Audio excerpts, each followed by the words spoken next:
going on, folks? It's Joe. I'm going to go further today into the understanding about how important it is to tune your identity and to be aware of how the stories you tell yourself about yourself feed into what you get in life and what you become.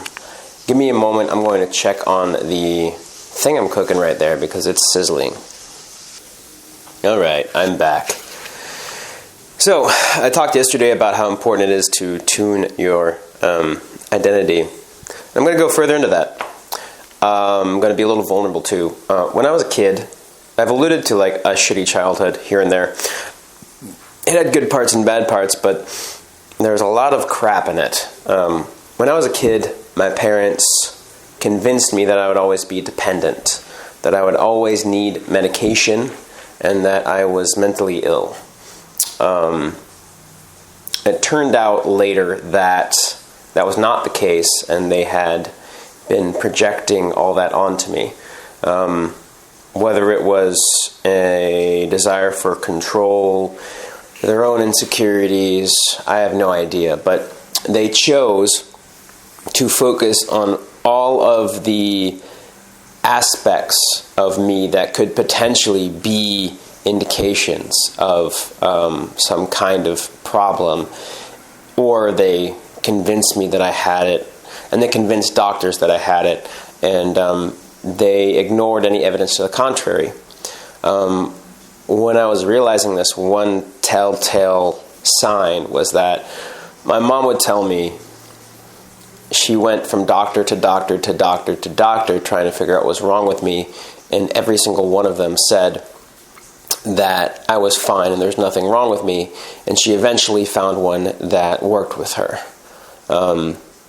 And her rationale was that meant that she was a great mother, and that meant that she found the doctor that was helpful, and all the other ones were not looking to help. But the rational belief is that there was nothing wrong with me, and she found one that she could convince there was. The vast majority of doctors she went to did not say there's something wrong with me. So I grew up being gaslit into believing that I was mentally ill, and I took that story upon myself. I took it deep, and I took it in my core. A story I told myself about everything was that I was mentally ill, and there was no hope of me living a normal life. That's not true at all. I've been off medication for several years now with zero side effects. I've got myself clear with doctors just to make sure there was no permanent damage from withdrawing from those medications. I don't wish that withdrawal on anybody at all. I don't wish that withdrawal on anybody. I was most nights sitting in a bathtub in a fetal position, screaming for hours. For a year, I didn't get any quality sleep. I drifted in and out of a light sleep. It was not good. And I wouldn't suggest that on my worst enemy. Well, maybe on my worst enemy. But I wouldn't suggest that on anyone I give any semblance of care about or am neutral about. It's not a good experience. I wouldn't suggest anyone goes through it. It was almost literally hell. But I got out of it, and I gave a talk on it at Rutgers on my experience, and I'm giving a talk here now. And this taught me a lot of things. But what I'll talk about in this episode is how it showed me that your identity shapes who you are. You gravitate, I like that idea, you gravitate towards who you think you are. We tell ourselves stories about ourselves. Oh, I'm good at basketball, or I'm a morning person, or I don't like alcohol, or I do like alcohol, or I don't like running, or XYZ. And if things come into our experience that like maybe we run and it's kind of enjoyable, and we're like, oh, maybe it was an easier run than usual, or maybe I'm just feeling good today, because that core identity is important to us and we want to keep on to that. So it's like, oh, I don't want to run today, or like I don't like running, and then you go for a run with somebody because they convinced you or whatever, and you like it. It's like, well, maybe it was just, I don't know. I usually don't like running, and it's just, today was a different day, or I woke up and I felt great today, so it's just because I felt great. It's not because I liked running. You rationalize to yourself to keep that story in place.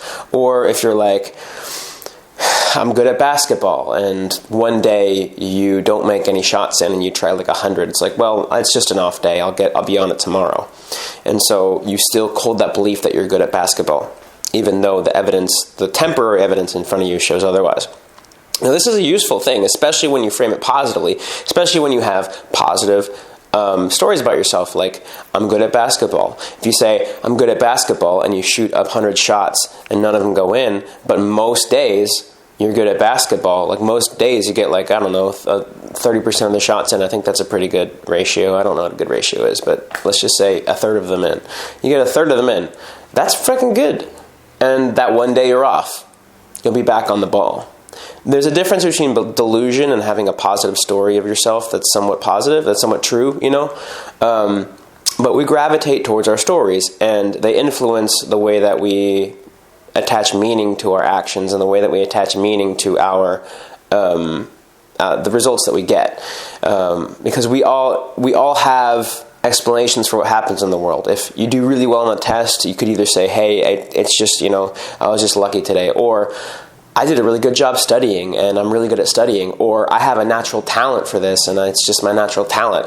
And some of those beliefs will help you further success and some of those beliefs won't. Like, it's just lucky. That's a belief that you're not good enough, and that's not going to help you with future success. That's not going to help you build confidence. If you're like, I studied really hard, then that's going to help you build. That's the story you tell yourself. That's a really good story, because that means that you just have to show yourself that you put in the effort and you get it, and that's true, first of all, and then also it helps you build good habits and build a good self-esteem. If you tell yourself it's my natural talent, well, that's good in the short term, but in the long term, you're not going to be encouraged to work harder. So you see how these different stories that you tell yourself, how they influence what you do. If you tell yourself one thing, you might be more inclined to do the same thing. Let's just talk about the same thing happening, doing good on a test in this specific situation. You tell yourself one thing that's going to help you long term. You tell yourself another thing that's going to hurt you long term. You tell yourself a third thing that's going to help you short term and hurt you long term. And it's all about the stories we tell ourselves. One more concept, and then I'll wrap up this video. But one of the really important things to understand is, like, one of the things that it was hard for me to start purposefully shaping the stories I tell myself is like, well, aren't I lying to myself? Well, that's the thing, though, because any story you tell yourself, you're lying to yourself.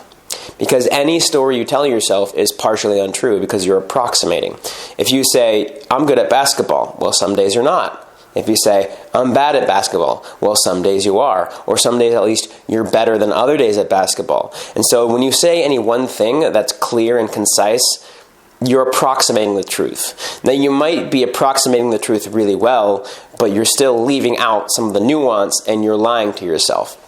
So any story you tell yourself, you'll be lying to yourself. So if you purposefully tell yourself stories that will help you, it's not lying to yourself any more than you're already lying to yourself. That's a really important thing to understand. Anytime you say something that takes nuance out of the situation, anytime you come to a conclusion, say, I am this, or I like this, or I'm good at this, or I'm not good at this, then you are cutting out some of reality.